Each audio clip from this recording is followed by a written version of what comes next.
Greetings, folks. Welcome once again to the reading of a journey. Today we're looking at episode 19 and chapter 22 from Africa to Indonesia. It's a beautiful sunny day. Got my doggy here at my feet. And we're listening to a little music you might hear in the background. I think it's Abraham Laboriel. I could be saying that wrong. He's a bass player, but it's kind of good. And so we're reading from Africa to Indonesia. So this starts with a journal entry. I just read this, by the way. It was just about done and messed something up beyond repair. So we're just going to read it over. Journal entry 9/1 of 2004. Wednesday night. Can you believe it? I can't. Right now, a physician from Oregon, Mike, and I are on our way to Sudan to work with the displaced people there. We will stop first in London and then fly on to Khartoum. I'll keep this short for now, but would just like to say thank you, Lord Jesus. Thank you for everything.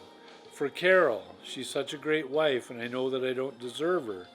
For Hannah and Abby and Philip, they are all so unique and such wonderful kids.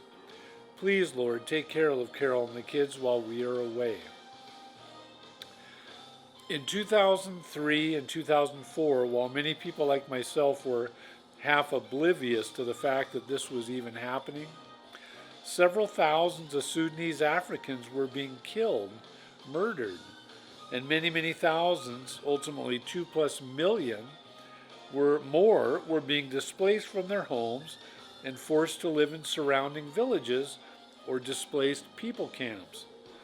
African villagers of West Darfur had risen up against the government, accusing Sudan's leadership of oppression against non-Arabs.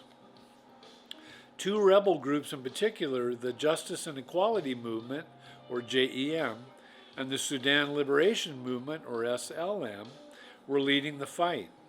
In response, the government of Sudan recruited, armed, and backed bands of militia drawn from Arab nomadic groups known as Janjaweed. The Janjaweed nomads were essentially given free rein to plunder, pillage, kill, and burn the non-Arab Africans out of their villages. In short, they were given freedom to perform genocide. Journal entry 9/3. I'm now sitting in the waiting area of the Acropolis Hotel in Khartoum. We arrived last night, actually this morning, at about 1 o'clock a.m. Joe was here at the hotel waiting to meet us. Joe was one of the directors of the organization that had sent us to Darfur and would be in country participating with the project for about the first week. Today we've been taking it easy and we'll be going on a little free tour of the city shortly. We plan, Mike and I, to fly to El Janina, the capital of West Darfur, on Saturday the 5th. Joe will be flying over tomorrow. Thank you so much, Lord, for allowing me to come. My true desire is to get to know you better during this time and to hopefully make a difference for some people. Please help me to be real concerning you with Mike. He's a pretty cerebral guy, and I want to represent you well with him. Mike was an emergency room physician from Oregon. We never met each other before this trip and would now be providing medical care and working together very closely in an environment unlike just about any other. Volunteers with the disaster relief organization were made up of a pretty diverse mix of faith backgrounds. Mike, for instance, was associated with an organization known as the Church of New Jerusalem, or the New Church, also called Swedenborgianism. Members of this denomination interpreted the Bible through the teachings of a Swedish gentleman named Emanuel Swedenborg. And he was born in the late 1600s. I knew enough about the new church to know that Mike and I would likely be thinking quite differently concerning several issues of faith. Mike was a nice guy, and I could tell right away that we'd have a good time working together. My hope was that we'd be able to embrace those faith issues that we held in common and also enjoy a spiritual connection during our trip. Turns out we could. Continued journal entry. It was great. Last night we had a little devotional together and prayed together. 6:30 p.m. Saw Sufi dancing. Met Muhammad. Journal entry from 9/4. Good morning. Yesterday evening was great. We went on a little tour hosted by the hotel. The old bus we started out on broke down, so we had to wait for another. Went to the sailing club, the Palace Museum, and ended up at a cemetery tomb where Sufi Muslims were dancing. It was really something to see. A real mix of Islam and Africa. Apparently, Islam came here from Iraq. That's why the Muslim faith. But the dancing taking place definitely looked African. The participants of this ritual prayer were all moving and dancing in a big circle, while at the same time spinning round and round. I'd heard of a whirling dervish, but never knew what it was. Several years later, I was informed that the spinning and dancing we were witnessing was in fact a whirling dervish. A so-called holy man in the faith, who appeared to be blind, greeted me and kissed my hand. The gentleman standing next to me informed me this was quite an honor. Met a guy named Mohammed, who I think is a believer. He's from West Darfur. I have his email and want to communicate with him. Journal entry Sunday, 9/5. Up early this morning to take the cab to the airport. Got off the ground at 8:45. Met a few docs at the airport with Doctors of the World and with Samaritan's Purse. Nice folks. Last night met a journalist from Finland named Uri. He's married with 2 kids. Very nice guy. Today met a gentleman named Roberto, who is the chief doctor for UNICEF in Sudan. He was pointing out how there are similar problems throughout all of Darfur. West Darfur just has all the media attention right now, due probably to the uncertainty of the situation and potential to get worse. During our time in West Darfur, Mike and I would primarily be providing medical clinics for a few villages that had experienced significant population increases after folks from surrounding areas had been burned out of their homes by the Janjaweed. Working with us was a great guy from Canada named Lambert. He specialized in the maintenance and construction of freshwater wells. Our home base was located in the capital of West Darfur, El Janina. From there, we traveled out to the villages and often stayed away for a few days at a time. Accompanying us on our trips were a great team of Sudanese interpreters and drivers, all guys. Also, for some of our time, we were joined by a group of university students, both men and women, who assisted by screening many of those in and around the villages for malaria. Journal entry Tuesday, 9/7, 4:45. Up early this morning, went to the village of Azerni. We were going to be involved with an evaluation of the needs. However, today was a food distribution day, so everybody was getting food. The people must go quite far to a pump in order to get water. One young man, Assam, was pointing out lots of men that he said were Janjaweed. Also lots of tents that he said belonged to Janjaweed. It sounds like what is going on here is just the same as what has gone on in the North, South, and Nuba Mountains. After only a few days in Sudan, I'd heard from several sources that the persecution taking place in West Darfur was also happening in several other parts of the country. Although there are some tremendous needs here for food, shelter, sanitation, and medicine, the people are a very happy people. In spite of the horrible circumstances that were taking place, we saw lots of beautiful smiles among the people. The kids are great. When they see you, they shout out, Hawaja, which means person from the West. The children would run up to you and call out what sounded like a little kid on the east coast of the stage shouting, "How are ya?" Sounded kind of like that. Journal entry 9/8. This is so unreal. We're in Sanidadi. First, we drove into the military camp, which, according to a lot of the guys on the team, was also full of janjaweed. There were lots of horses and a few camels. Oh, by the way, a couple of the boys have said they want to be in our family and marry Hannah and Abby.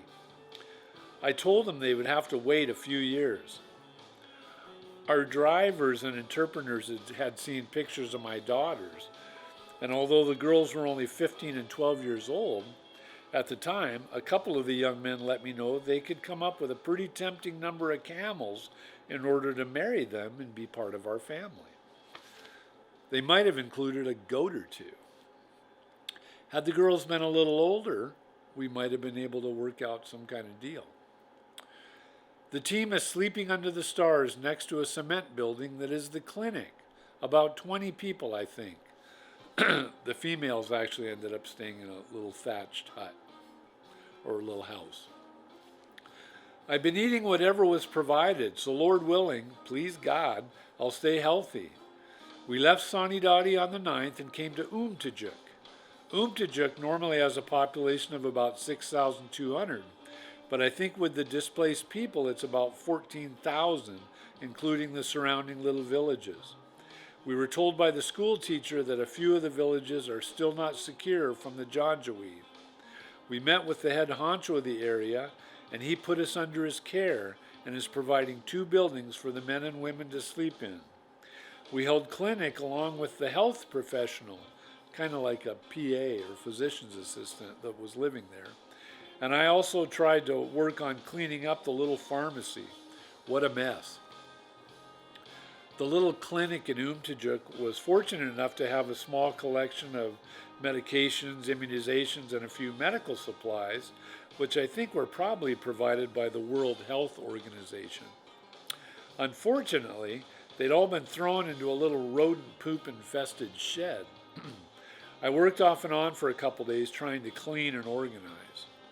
I've always enjoyed providing medical care in an environment where you do the best you can even when resources are limited. We were definitely being given an opportunity to do just that in West Darfur. You just kind of had to deal with whatever came up. Although we had originally thought that we'd be exclusively providing care for those people who'd been displaced from their homes, I'm pretty sure we had several janjaweed included with our patients as well. I think it was on our first day of the clinic in Umtajuk that we had to ask one of our patients to leave his sword at the door. And this isn't in the book, but I'll also include, it may have also been Umtajuk. We were sleeping we had personal little tents. Oh no, that wasn't Umtajuk. Maybe it was Sanidadi. At any rate, we're sleeping outside in little tents, and next thing you know, a couple camels come wandering into camp, like in the middle of the night. And it appeared to have been a domestic assault. A young lady had been injured. But I think these folks were very likely janjaweed. So it was really interesting. Journal entry 9/10. Today's Friday and the holy day as well as a market day. We held clinic even though it's the locals' day off, and they came. Also got some more work done arranging the pharmacy. It's been a productive day. Thank you again, Lord Jesus, for allowing me to be here. It really is an unbelievable experience. Please help us to make a difference. And as always, please take care of Carol, Hannah, Abby, and Philip. Journal entry 9/11. Just had an evening devotional with Mike, and we'll call him Andrew. Also joined us. Although a Sudanese, Andrew was a believer. He was working with us and helping with logistics during our stay in El Janina. He didn't give specifics about how he'd come to know Jesus, but just said it was a miracle. Andrew read from his Bible and also prayed with us. What a great time. Also received an email from Muhammad in Khartoum. Muhammad was the guy I met while watching Sufi dancing, and the whirling dervish. I think he's praying for us. How cool.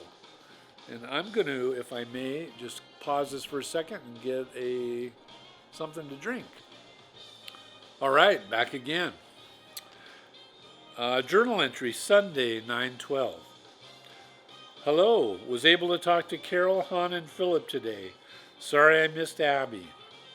It was wonderful to hear their voices. Met with some folks from UNICEF, Department of Health, and the director of the hospital today. Ended up having fatur, or breakfast, with them. What a feast. We'll spend the day around here tomorrow and then head for the field again. Sanidadi and Umtijuk.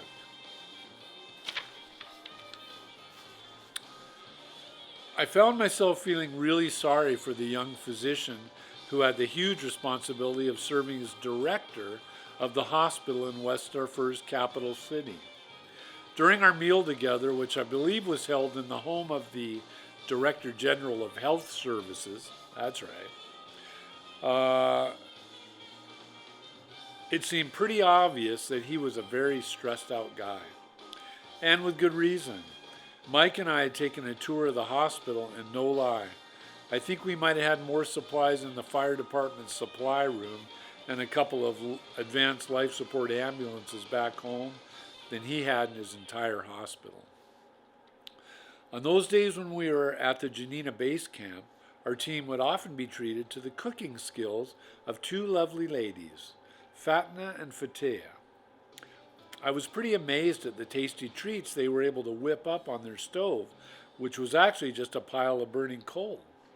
Although they seemed to handle the coal fire without any problems whatsoever, our two great cooks were provided with a little Coleman stove a couple weeks into our stay. The food was simple, but always really good.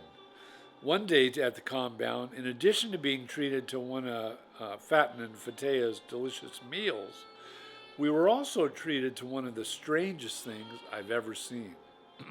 Suddenly, while we were sitting in the little courtyard, hundreds and hundreds, probably thousands and thousands, of locusts swarmed in and landed on and all around us. It was so unexpected and so weird. You literally had to brush them off.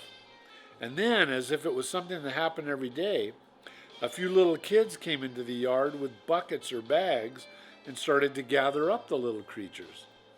According to Andrew, the locusts were going to become their next meal. Sort of like John the Baptist in the wilderness.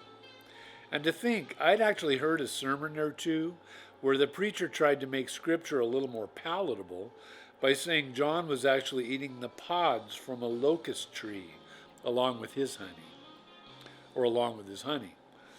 I can't say for sure what John was munching on, but I do know for sure that these kids and their families were intending to and were glad to be eating grasshoppers from heaven. Journal entry, Sunday, 9/19. It's Sunday afternoon and I just enjoyed a nice fatur. I'm not sure, but I think we called it fatur anytime we ate anything. Fatur means breakfast, or breaking the fast, so that makes sense. Some kind of little round macaroni, diced tomatoes, creamed corn, sort of, and some little ribs of some kind. Our cooks, Fatna and Fatea, do a very good job. Journal entry 9/23. Just returned from Umtijuk. Had a little 11-month-old with severe respiratory distress. Brought her to the MSF, for Médecins Sans Frontières, Doctors Without Borders, clinic.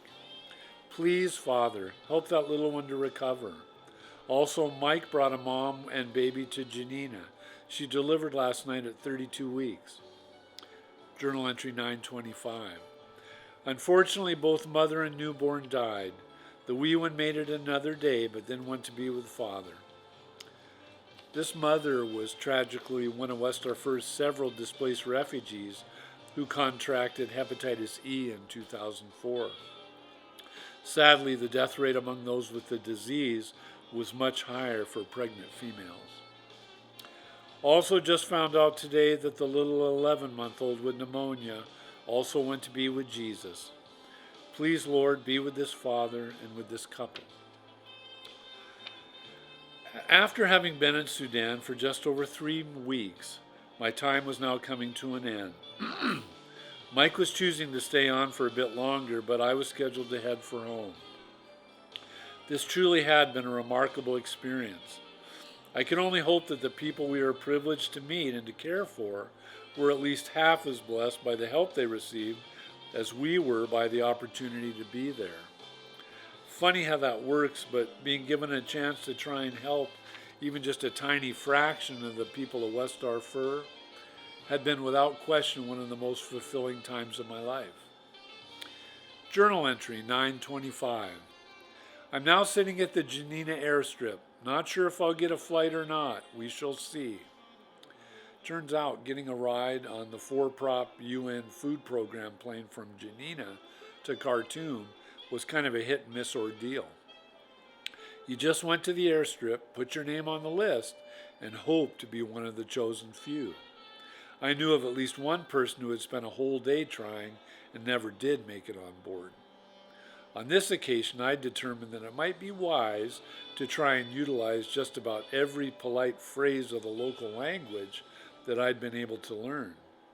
I think that turned out to be a good idea. Well, I got on the plane and should be in Khartoum in about an hour. When we came to the airstrip this morning, the WFP gentleman put my name at the top of the standby list. I sure am looking forward to seeing Carol and the kids. Journal entry 926. Took a cab to the Acropolis last night, but they were full. I'm glad they were.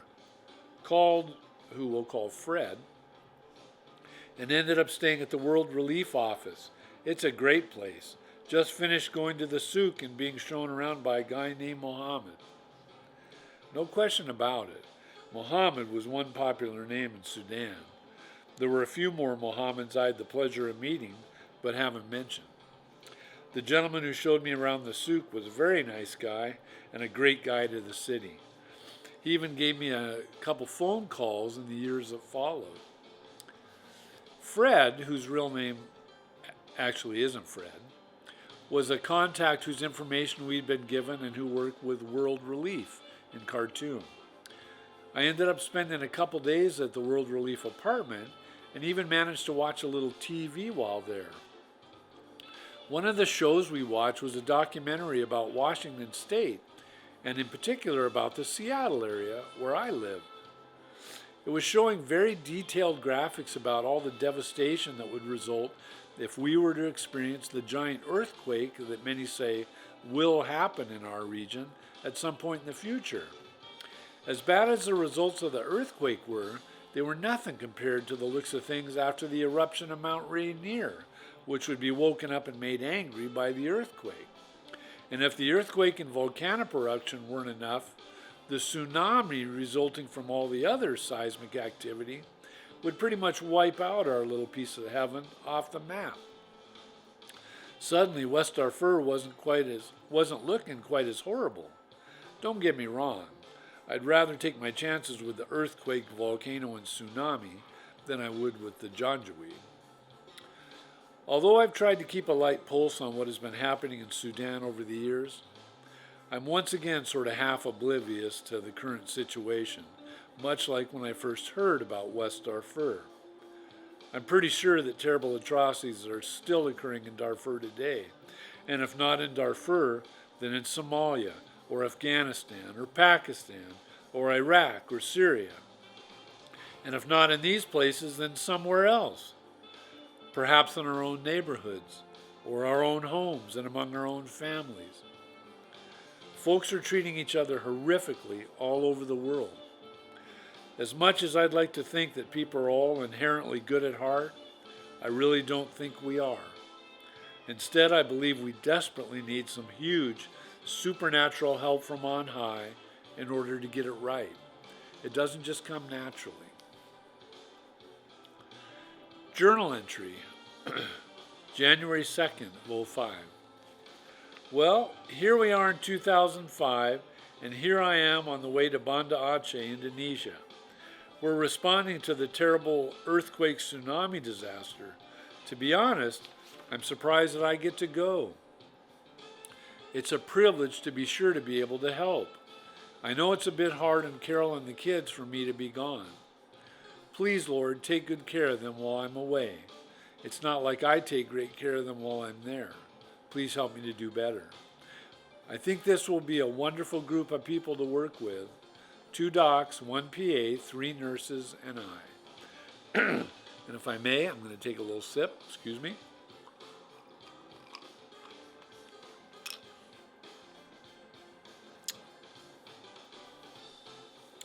Journal entry, January 8th of '05. Well, it's been a pretty interesting few days. We are in Banda Aceh and have been here for a couple of days. We are trying to get to the town of Lomno. On December 26th, December 26th of 2004, a massive 9+ magnitude earthquake, I believe the 3rd largest ever recorded, shook the depths of the Indian Ocean. With its epicenter approximately 160 kilometers off the west coast of Indonesia's largest island, this undersea megathrust quake triggered a devastating tsunami which first reached shore in northern Sumatra. The world's deadliest tsunami in modern history was ultimately responsible for death and/or destruction in as many as 18 countries, the hardest hit being Indonesia, and the Aceh province in particular, in that province, hundreds of thousands were killed or displaced. After our team arrived in Medan, the capital of North Sumatra province, we were met by an American couple who, they actually may have been Canadian, I'm not sure, who'd been living and working in Indonesia for some time. They both spoke the language and would both be helping to coordinate the project while we were together in country. We were also joined by the most wonderful group of Indonesian interpreters that we could have asked for. They would be accompanying us to Lomno and proved to be absolutely invaluable members of the team, not just because of their excellent skills in interpreting, but also due to an undeniable love for people and willingness to help in any way they could. Our first order of business was to find transportation to Banda Aceh, the capital city of the Aceh province, 430 kilometers by air and 603 kilometers by ground. Our interpreters ended up making this journey on a bus. Oop, and I hear my lovely bride coming in the door right now, so I'm going to pause this for a second, and then I'll get back with you. Hello, back again, and in the time I was away, my dear wife has made me a cup of tea, so hooray for me. All right, I'm going to start this paragraph again. Our first order of business was to find transportation to Banda Aceh, the capital city of Aceh province, 430 kilometers by air and 603 kilometers by ground. Our interpreters ended up making the journey on a bus.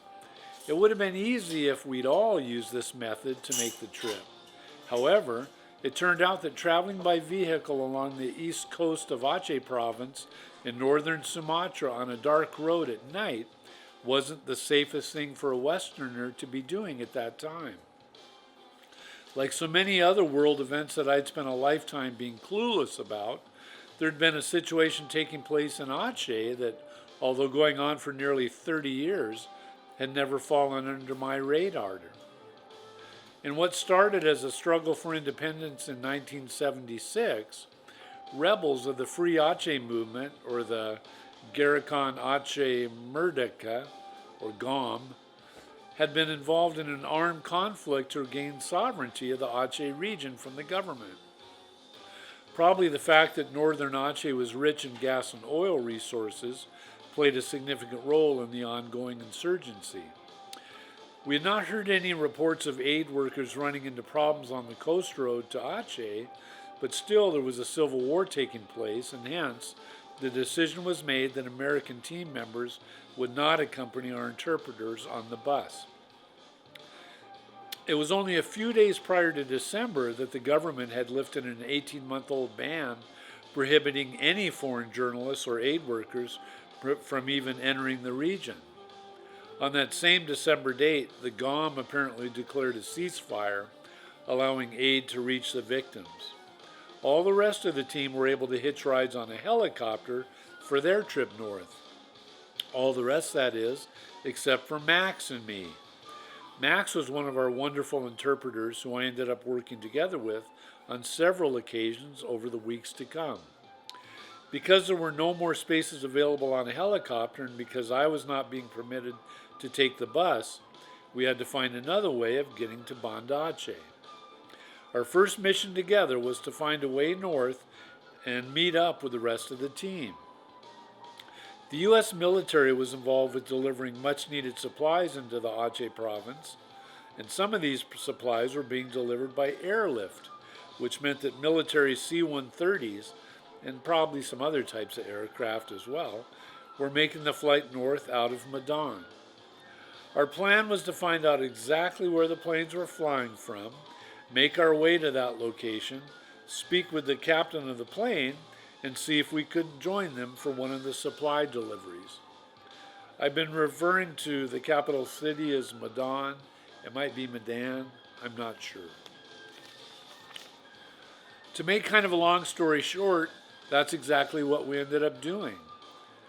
It required a full day of speaking with lots of different people, several hours of waiting in a little military-type building at the airfield, a few more hours sitting outside on the ground next to the airstrip, watching and waiting for a plane we hoped to catch a ride on, then finally running up to the plane and trying to convince the captain and his crew that they should allow us to join them. Thankfully, they were feeling gracious that night, and after receiving a signal from the crew chief, Max and I ran up the rear ramp of a fully loaded C-130 and found places to sit on top of the large piles of supplies that were being delivered to tsunami victims in the north. I might have even stretched out and caught a few, very few, Z's during the flight. Journal entry. I hope Carol and the kids are doing well. Talked to Carol the other day, and she told me that Hannah had run into a wall at the health department. Oh well, everybody was okay. Guess we'll close for now. Dear Lord, please give Carol and the kids a hug for me. And I think if I may, I'm going to turn this off just for a second because there's noise coming from another room that I'd like not to have. All right, sorry about that. Our oldest daughter, Hannah, was a brand new driver during this time, and apparently she had put the van in reverse when she had thought she'd put the van in reverse when it wasn't. She kind of ran into a wall. When Carol told me about Hannah's little incident, I had to think back on some of the foolish mishaps I'd experienced as a young driver. Truth be told, there were times when I shouldn't have even been on the road. Some interesting info about what happened. First, the earthquake this is a journal entry, by the way. First, the earthquake lasted about 15 minutes. Many people ran out of the buildings. About 50 minutes later, the first wave hit. Prior to the wave, all the water went out from the shore, leaving fish on the beach. People ran to the beach to get the fish. This lasted approximately 15 minutes. Warm black water then washed in. This was followed by the first wave, the first of 3. From what the people we met and spoke with told us, absolutely nobody was expecting the tsunami and resulting destruction that it would bring. They were taken totally off guard and by surprise. I could never have imagined the level of devastation we would be witnessing in Banda Aceh. Max and I were able to catch a lift from the airstrip into the city. During the ride, we passed by what were obviously bodies, lots and lots of bodies. They'd been wrapped in plastic and laid next to each other not far from the road. We hadn't made it very far into town before seeing what looked like the results of a giant bomb having gone off. Block after city block were absolutely leveled. We saw what was left of large fishing boats, which had been thrown inland by the waves, ending up a kilometer from shore among the rubble of destroyed buildings. And then more rows of bodies. No question, it was like nothing I'd ever seen. Our team spent a few days in Banda Aceh waiting to secure transportation to the coastal town of Lam No, which would be our final destination. We were housed together with other aid workers who were already helping in the Banda Aceh region or who, like our team, were waiting to travel elsewhere. There was talk of making the trip to Lam No by helicopter, but in the end, we were able to secure a fishing boat. Our vessel brought us the 80-kilometer distance south along the west coast of Sumatra to one of the coastal villages hit hardest by the tsunami. It was very concerning, to say the least, when we realized that some of our awesome interpreters would need to spend the night on the fishing boat along with all our supplies prior to an early morning departure. Apparently, we were unable to come up with some other source of security. As little as I knew about Indonesia, I vaguely remembered reading or hearing reports of piracy sometimes taking place. A boat loaded with a significant amount of medical supplies just seemed ripe for the picking. This was just one of the many examples of the willingness of our Indonesian team members to do whatever was needed to be done. Thank you, Jesus, they spent a safe and uneventful night on the boat. Our boat ride, by the way, it rained so hard. I don't know if I've ever been in such a heavy rain. But it only lasted, like half the trip there. So once in Lam No, we were able to set up clinic on the grounds of and stay in a home which was located directly across from the village mosque. In addition to holding clinic next to the mosque, we also sometimes set up shop at a few other sites throughout the area. And in addition to holding medical clinics, we were invited to partner with another aid organization, which I believe was out of California, and participated in an extensive measles immunization program for kids. I remember thinking the aid organization out of California must have had access to lots of financial resources because they'd set up their headquarters in what was probably one of the very nicest houses that hadn't been damaged by the tsunami in all of Lam No. Not that I thought this was necessarily a problem, but at the same time I really appreciated that the organization I'd come to Indonesia with seemed to be very careful about not putting on the appearance of wealthy Westerners and were always more than willing to get down and dirty with the people they were serving. I'll never forget the day some of us went over to the big fancy house, those are just my words, for an orientation about the vaccination program. During our chat, the gentleman doing the speaking walked over to a fridge and pulled out an ice-cold Coke, which he began to enjoy in front of us. Now, I'm not a big pop drinker, but have come to realize that there is a law of the universe that just can't be denied, especially when you're in a place like Iraq or West Darfur, Sudan, or Lam No, Sumatra, and temperatures are running somewhere near or above 100 degrees Fahrenheit. An ice-cold Coke might just be the most delicious thing in the whole world. We, by the way, didn't have any ice-cold Cokes back at our camp. What the guy did was just not right, maybe even criminal. Having said that, it was great to be involved with the immunization program, and we provided a whole lot of vaccines to a whole lot of kids. It kind of surprises me that I didn't make a few more journal entries while in Sumatra. Probably it just came down to being pretty busy. Journal entry, January 21st. Got to talk to Carol, Abby, and Philip today. That was wonderful. The time is going so quickly. We've been busy doing clinic most every day. Sunday we will be working with an immunization program. That should be fun, or should be a fun change. It was a lot of fun working with the kids, and we ended up providing vaccinations at several different sites over several days. The team of interpreters here is great. They are all truly turned on to Jesus.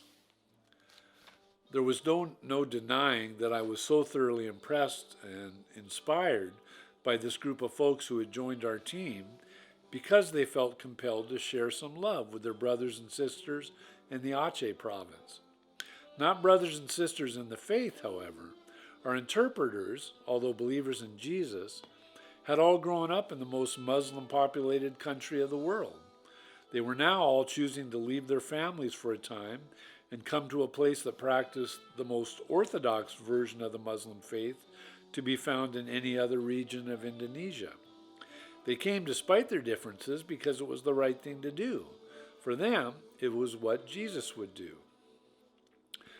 When our stay in Aceh had reached its end and it was time to head back to the States, the first leg of our journey home included hitching a ride on a Navy helicopter which had flown in from the Abraham Lincoln aircraft carrier. The Navy had been making regular visits to Lamno with deliveries of food and supplies. It was wonderful to see smiles on the faces of all those who ran up to the helicopter when it arrived and received the much-needed goods. It was just as great to see the smiles on the faces of the crew members who you could tell were so genuinely happy for a chance to help these people in a time of great need. I just spent the last several weeks experiencing that very same feeling. So, that concludes From Africa to Indonesia. Our next go around, we're going to look at chapter 23, A Huge Decision. Thanks for joining us. All the best to you, and adios.